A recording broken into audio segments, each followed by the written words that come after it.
Welcome to Avian Tranquility. I'm Samnang, your nature storyteller. Here we slow down and follow the quiet lives of remarkable birds from around the world, one species at a time, one gentle story at a time. In this episode, we meet the Kakapo, a creature of native New Zealand forest, known for its mossy camouflage and unexpected booming calls. So find a comfortable place to rest. Let the noise of the day drift away, and join me as we step into the world of the Kakapo. Hook. Imagine a moonlit clearing, soft moss underfoot, and a large, rounded parrot moving like a shadow through the ferns. It cannot fly. It walks. At night, somewhere beyond the trees, a deep, reverberating boom rolls across the valley, a sound that seems too big for a bird. This is the Kakapo's call, slow, low, and strangely intimate. Section 1. Name, Habitat, and the Beginning of Life.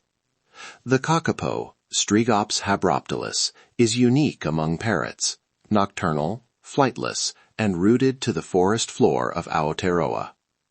It favors patchwork pockets of mature podocarp and beech forest, where moss and tree fern create a soft carpet beneath the canopy. At night, the air is cool and damp. You can almost hear the hush of decades of wind through leaves. Here, a kakapo moves slowly, its feathers patterned to blend with lichen and shadow. Life begins in quiet ways.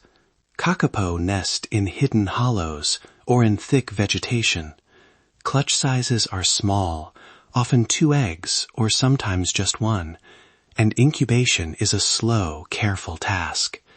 The female is the primary caregiver. She tends the egg alone, hunkered down in a sheltered nest, while night trembles beyond. When the chick emerges, it is small and vulnerable, downy and dependent on warmth and food brought by the mother. The early weeks are fragile, and the hush of the forest is the chick's first cradle. Those beginnings are also shaped by challenge. The Kakapo evolved for an island without mammalian predators. It is trusting and ground-bound. When rats, stoats, and cats arrived with humans, the Kakapo's peaceful habits became liabilities. Eggs and chicks are particularly vulnerable. But I want to be careful here. We will speak of threats without spectacle. The story is one of resilience, of how a species and the people who love it learn to adapt and protect. From a conservation perspective, the Kakapo's challenges taught us a difficult but hopeful lesson. Predation and habitat loss reduced numbers dramatically through the 19th and 20th centuries. By the late 20th century, conservationists realized that only intensive, careful intervention could prevent loss. That meant protecting nests, eradicating invasive predators from key islands, and developing a relationship of trust between humans and birds. It's slow work, patient work, work that values each individual life. Section 2. Adult Life, Behavior, and the Strange Courtship. As adults, Kakapo move at a deliberate pace. Their diet is mostly plant material, shoots, leaves, fruits, and seeds. They forage at night, using a keen sense of smell, unusual among parrots, to locate food in the dark. Their legs are strong, adapted for walking and climbing rather than flight. They have a soft, mossy plumage that helps them disappear into the forest floor. And then there is the booming. Once every few years, when certain trees produce abundant fruit in a phenomenon called massed seeding, male Kakapo begin a ritual that feels almost ceremonial. At dawn and through the night, a male will climb to an elevated track or bowl out a shallow depression in the earth. He inhales slowly, then releases a deep rhythmic boom that can travel for kilometers. The sound is low and hollow, like a distant drum under the soil. Those booming displays are part of a lek-like system. Males don't pair off permanently in the way many birds do. Instead, several males create display arenas and call repeatedly. Females visit and choose mates largely based on these acoustic and spatial cues. What's remarkable is how rare the opportunity for breeding can be.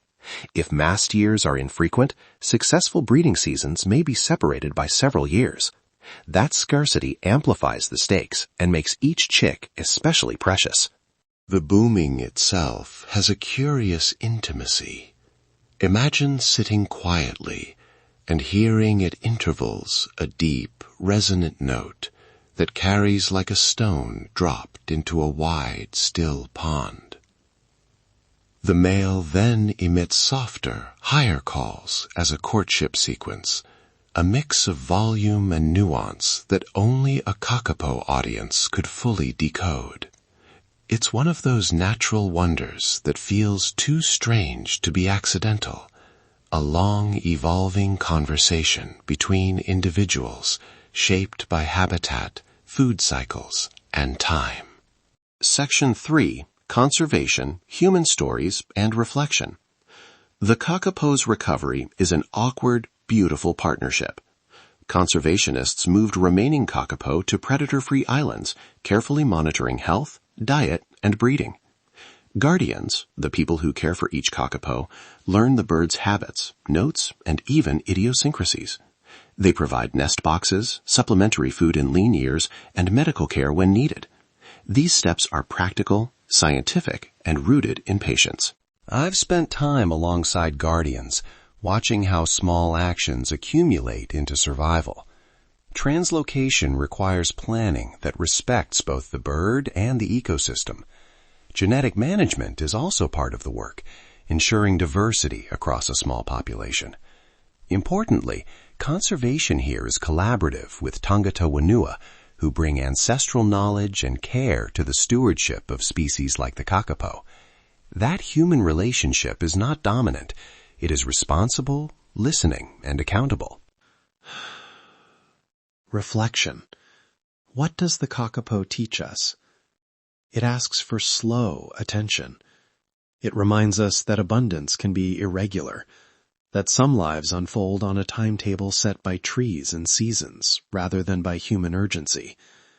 In caring for Kakapo, people learned to wait, to prepare for mast years, to celebrate small victories, a chick fledged, a successful nest, with quiet joy rather than spectacle. In that patience, there is a lesson about how we might live with other parts of the living world. There is also hope grounded in practice. Predator-free sanctuaries, targeted health interventions, and community-led stewardship show that thoughtful action can change a trajectory. But stewardship is ongoing. It asks for sustained attention, funds, and political will. Still, the story here is not final.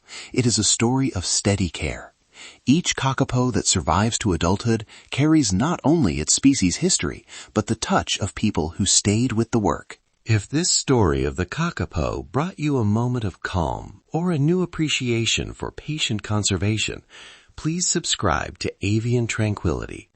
Your subscription helps us keep telling these careful stories, one bird, one gentle episode at a time. You can also learn more or support Kakapo recovery through reputable conservation organizations in New Zealand. And there, for now, we leave the Kakapo in its own corner of the living world. Through storms, seasons, and silent moments of rest, the Kakapo continues its quiet work of survival, asking for nothing, yet giving us so much to learn. If this story brought you a moment of calm or a new sense of appreciation, I invite you to stay connected with Avian Tranquility. You can like this episode, subscribe, or share it with someone who needs a peaceful escape today. Thank you for listening and for caring about these lives that often go unseen. Until next time, may you find small pockets of stillness, and may the soft wing beats of nature stay with you wherever you are. In that moment, we see nature's quiet wisdom.